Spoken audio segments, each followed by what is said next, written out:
5h, 7h. Europe 1, bonjour.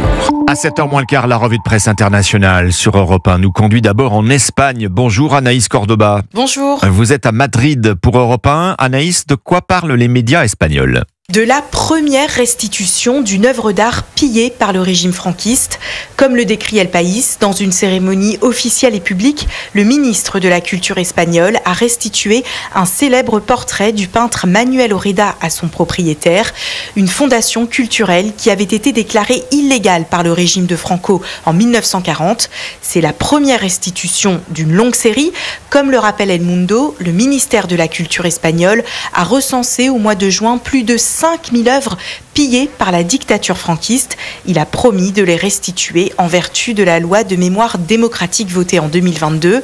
Parmi ces œuvres, il y a une peinture à l'huile du célèbre peintre Joaquín Sorolla, révèle le quotidien La Razón, ainsi que des sculptures, des bijoux, des céramiques et des ornements liturgiques. Nous partons maintenant en Corée du Sud. Gabin Tellen, vous êtes à Séoul pour Europe 1. Qu'avez-vous lu dans la presse du pays ?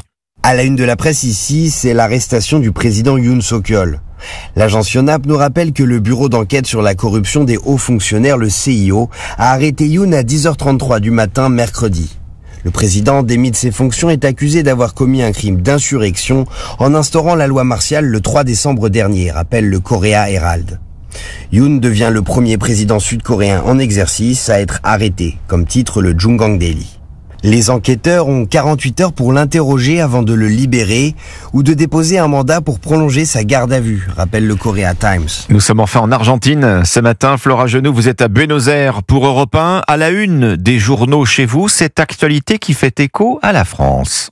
L'Argentine prend le même budget et recommence. Faute d'accord avec l'opposition, le gouvernement ultralibéral de Javier Milei reconduit pour 2025 le budget de 2023, décrit Infobae. C'est donc la deuxième fois de suite que le gouvernement adopte un texte passé, souligne le média. Du jamais vu, et ce, au nom de la discipline budgétaire, car le gouvernement est ravi de cette impasse, rapporte Perfil. Avec l'inflation à 3 chiffres en Argentine, un cadre de dépenses totalement désactualisé lui permet d'approfondir son tour de vis anti-dépenses publiques. Chequeado calcule, 24% d'économies devraient être enregistrées cette année. Le gouvernement avance les mains libres, renchérit Clarín, qui se fait l'écho des critiques d'organisations non gouvernementales. Cette situation représente un recul pour les institutions publiques et les accords politiques. Merci Flora Genoux, merci à tous nos correspondants. C'était votre revue de presse internationale sur Europe 1. Europe 1, bonjour. 5h, 7h.